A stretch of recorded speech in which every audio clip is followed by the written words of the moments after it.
Welcome, fight fans, to episode 108 of the Hooks In MMA podcast.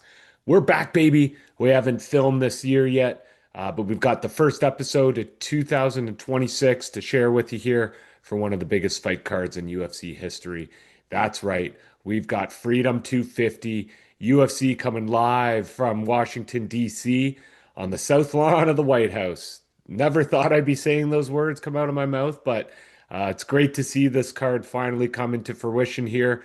We've got a banger of a card, amazing fights back to back, all the way from the first one through to two title fights this weekend.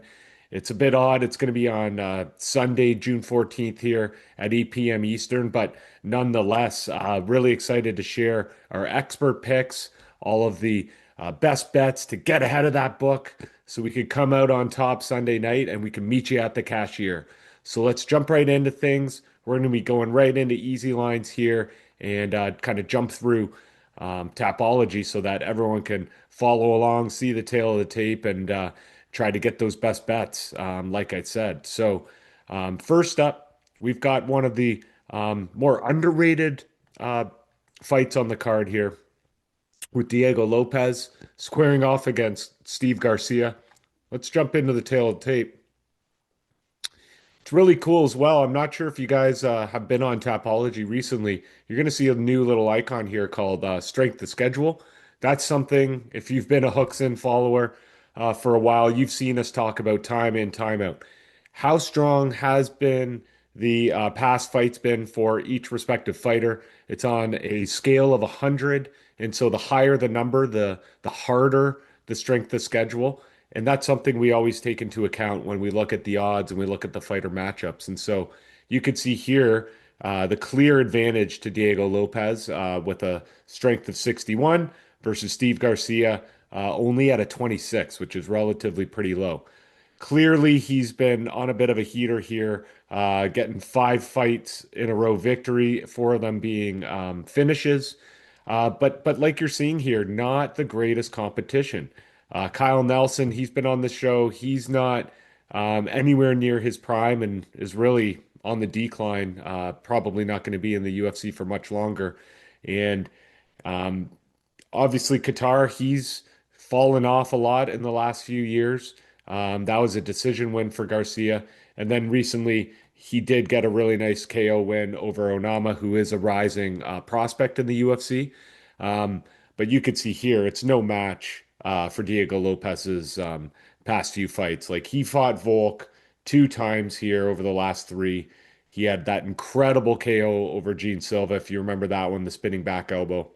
And then obviously Ortega, he's been in the title conversations here for the last number of years in the UFC.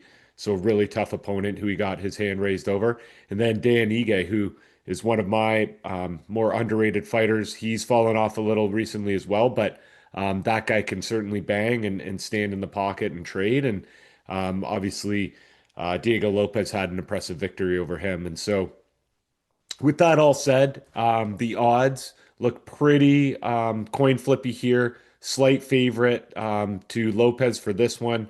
I'm going to jump into Bet365 and see how this is stacking up on our odds here. It's even more of a coin flip. It's minus 155 for Lopez, plus 130 for Steve Garcia. I know Zoni couldn't make it today to today's episode. So shout out Zone for sending in your picks. I know you're leaning with Garcia. I'm going to have to conflict with that one. I'm going with Lopez, primarily due to the strength of schedule. But just in terms of, I think his, more consistent approach here. He's fought tougher guys. He's been more active in the octagon. He's got 5 fights within the last 2 years, where Garcia only has the 4.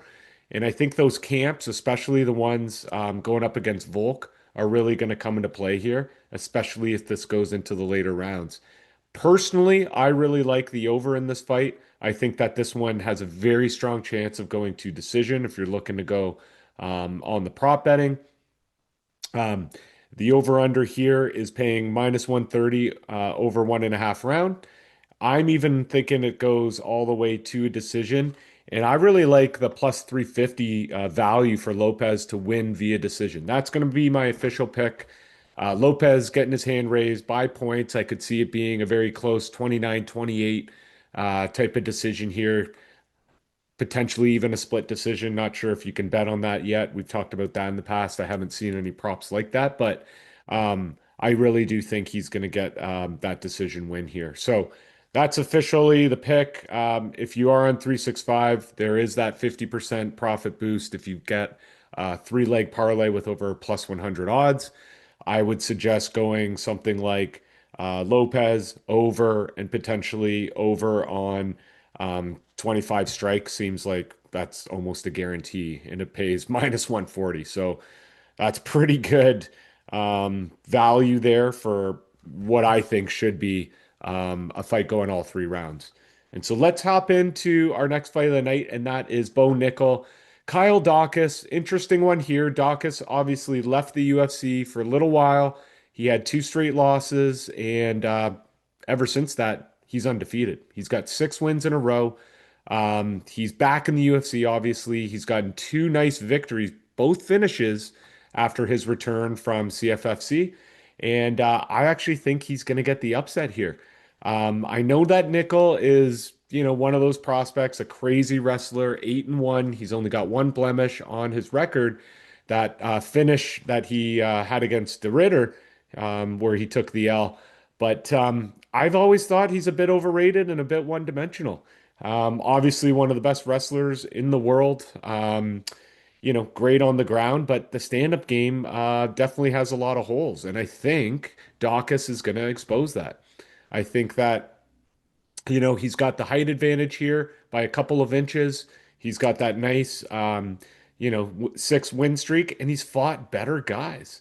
Nickel, you look at some of these guys in his earlier UFC career. I haven't even heard of these people. I mean, I know Brundage, he's not very good though. Paul Craig, all he has is subs, and he hasn't been good in years. He's 17-8. That went to decision. He got exposed by De Ritter. I thought he got just creamed that fight.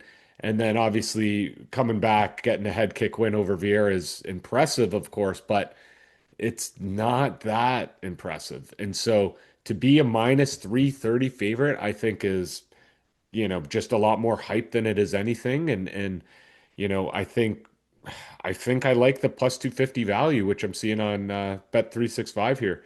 So Dawkins moneyline plus 250 is going to be my official pick. I know Zoni sent in his, and he's going with Dawkins as well there for the underdog. So let's get some of that dog plus money. Let's get it. Let's hopefully he just either squeeze out a decision, potentially knocks out Nickel on the feet. I could see that really happening.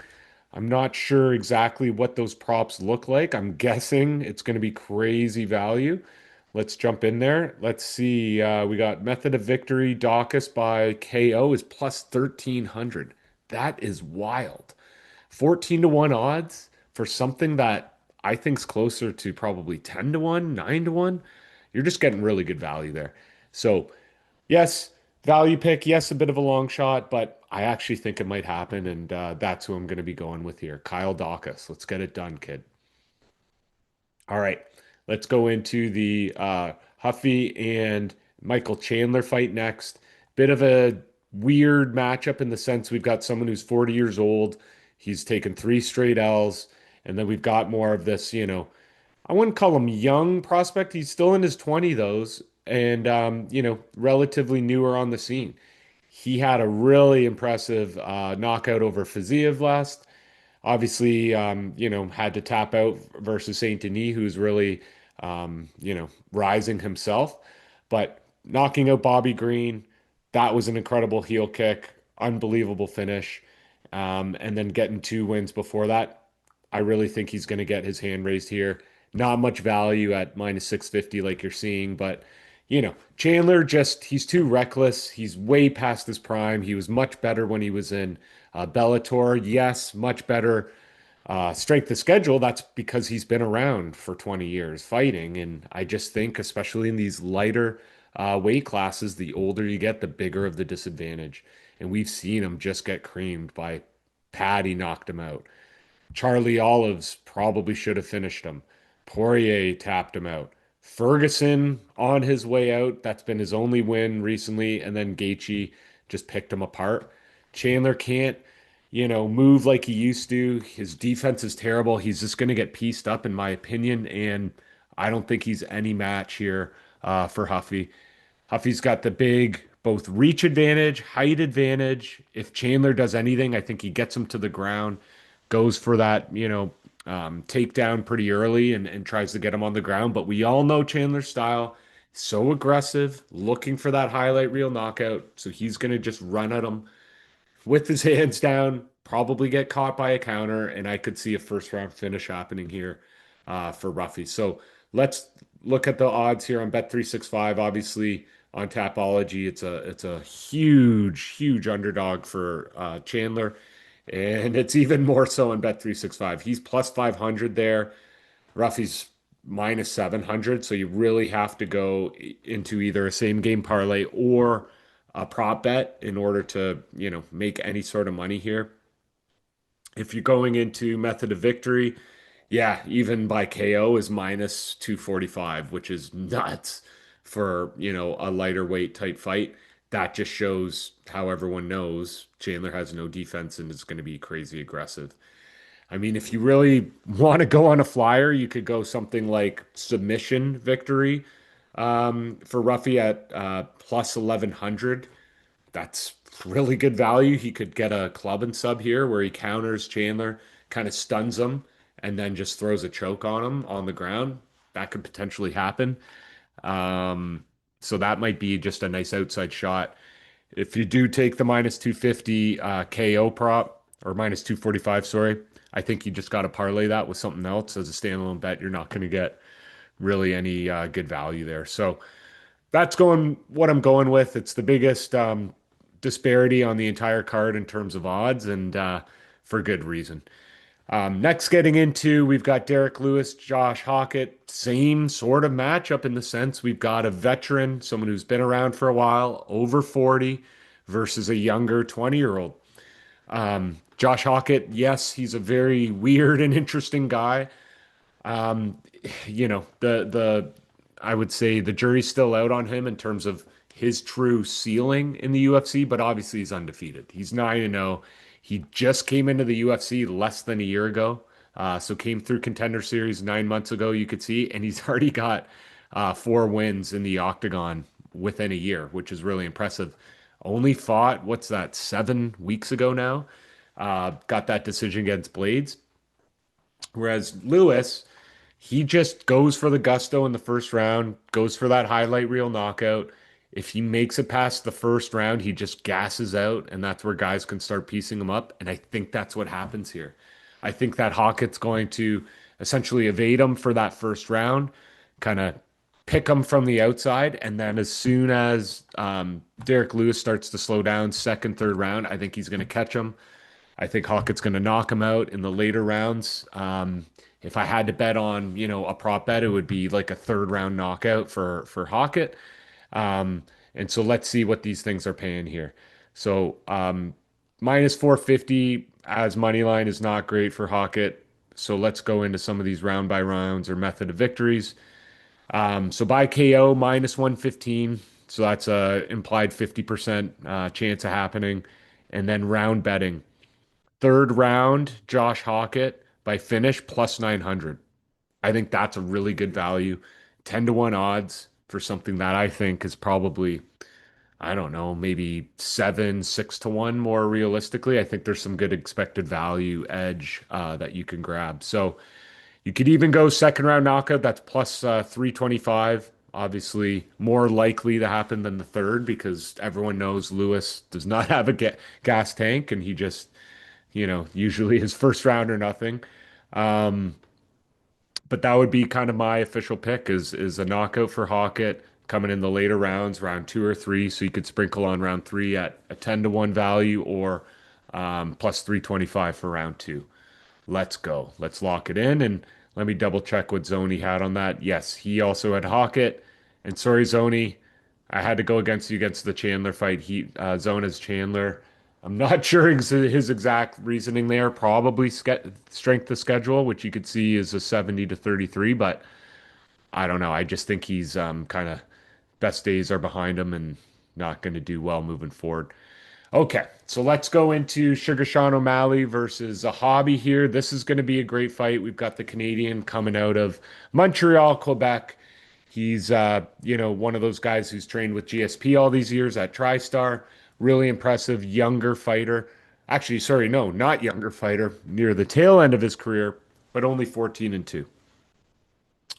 Obviously a nice win streak here. Hasn't fought the toughest of guys. Obviously beating Munhoz was impressive. All those near the end of his career, so not that impressive. But the one over Marlon Vera, very close decision split win for him. And Vera, as we all know, has beat O'Malley in the past, their first matchup. O'Malley recently, Yadong Song, he got a decision win, lost twice to Marab, and then got his revenge against Cheeto, getting that unanimous decision and knocking out Backpack Sterling.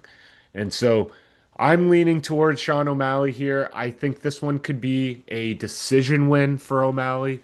That's my official pick. I think it goes to the scorecards. I think that he is just the more elite and better striker in this case. Zahabi is an impressive fighter. I really like him. I do cheer for him, but I just think that O'Malley's on another level. And I think he's got really great footwork and head work and head movement. He's just going to evade Zahabi and get those points. And I could see him getting a 30-27 unanimous win. That's my official pick. Let's go into the odds, see what we're looking like here. Zoni's got O'Malley as well. So we're united on that front. Minus 450 there too. Or this one's minus 420, so minus 450 even more. The over's paying nice, I would say, minus 210. So I would probably parlay O'Malley money line with the over. That looks pretty good. You could also go O'Malley by decision, which I'm seeing here is plus 100, so about a 50% implied probability of that happening. And that's going to be my official pick. O'Malley by the scorecards. Okay, let's get into the heavyweight championship of the world. We've got Alex Pereira versus Cyril Gane. Pereira's looking to make some history here. First fighter to get a belt in the three different weight classes, all the way from middleweight, light heavy, and now into heavy.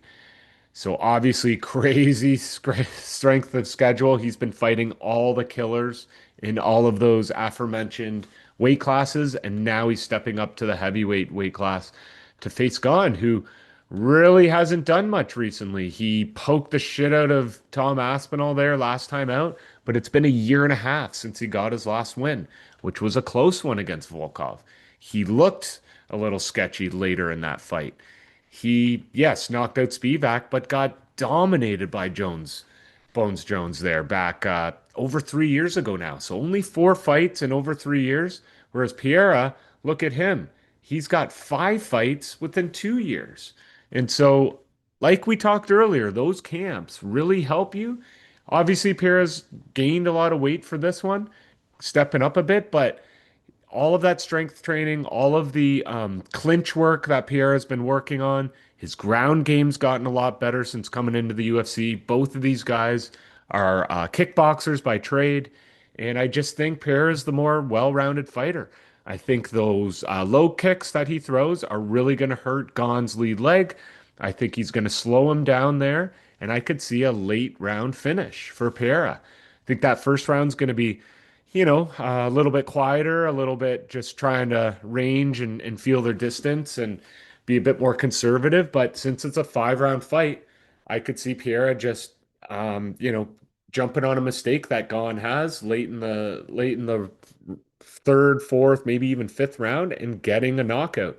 I think he's gonna get that left hook going, catch him right on the chin, and put him to sleep. That's gonna be my official pick. We've got Alex Pereira by KO. If you're doing the prop bets, I'm liking the later rounds for that. You can see here the odds are exactly a coin flip. It's a pick 'em fight. I know that Zoni's got Gone. He's a Gone fan, so maybe that's just a homer pick for Zoni. And maybe it's for me too because I'm a Pereira fan. Maybe it's a homer pick, but I don't know. I've been analyzing this one, just looking through past fights of theirs, and I really feel Pereira just has an edge here and is just the scarier fighter, honestly.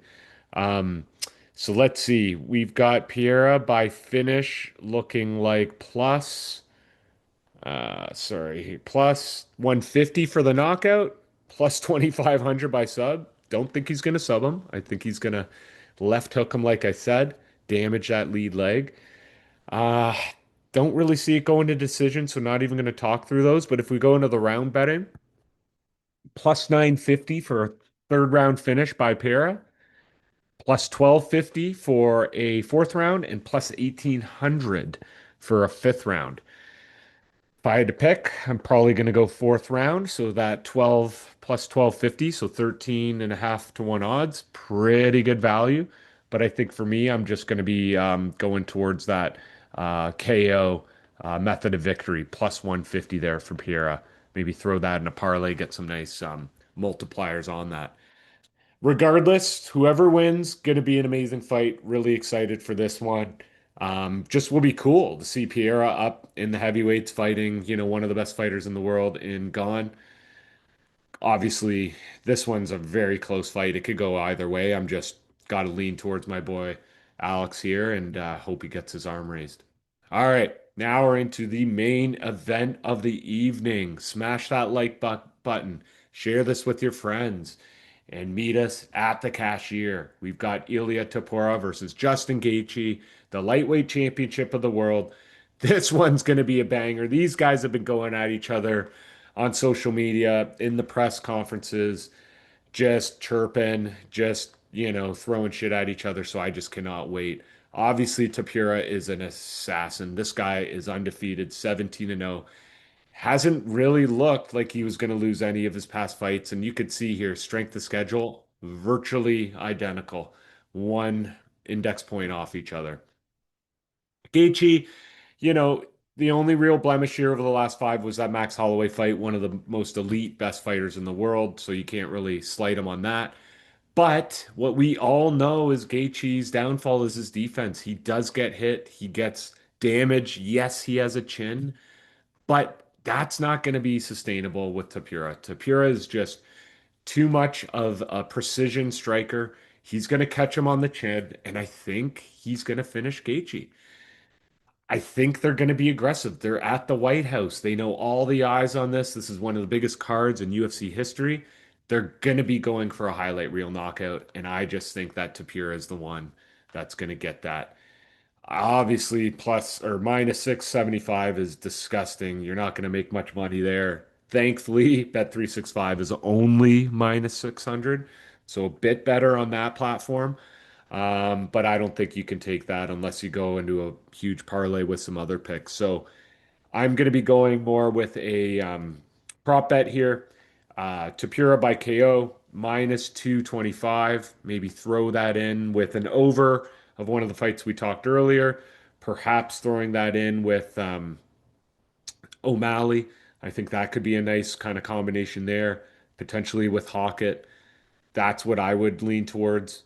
Um, Over under is going to be tough for me on this one. I think it should go over just because Gaethje's got a great chin. So that actually pays pretty good. Over 1.5 rounds is minus 105. I like that. That's actually pretty decent for an over under, especially for a lightweight fight. And so, yeah, I think the Georgian gets it done, guys. I mean, look at these finishes. Crushed Charlie Olives, crushed Holloway, crushed Volk. Emmett decision. Emmett's a dog. He's been on the show. We love that guy. He's just a beauty. So that was a tough fight. And then Bryce Mitchell. Like that was not even close either. Subbed him.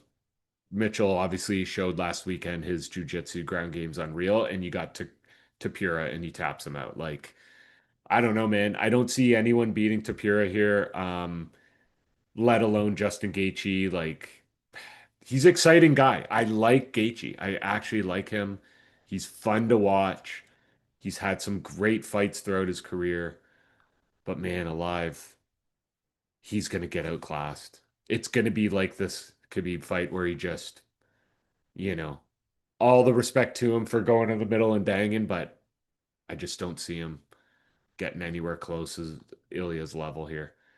And so, Ilya, yeah, I don't know who's going to take you out, man, but you're an assassin and obviously still newer on the scene too, right? So he's only been in here, well, I guess 5 years now, 5, 6 years, but still, he's really had an impressive run, and especially these last three, getting three finishes over three of the best to ever do it in the division. That's wild. And so, yes, this one's going to be, I think, a highlight reel finish for Ilya. That's it for today, guys. Enjoy this fight tomorrow night, Sunday night, June 14th, UFC 250, UFC Freedom 250. Let's get it. We'll see you at the cashier and we'll catch you next time on Hooks In. Let's go.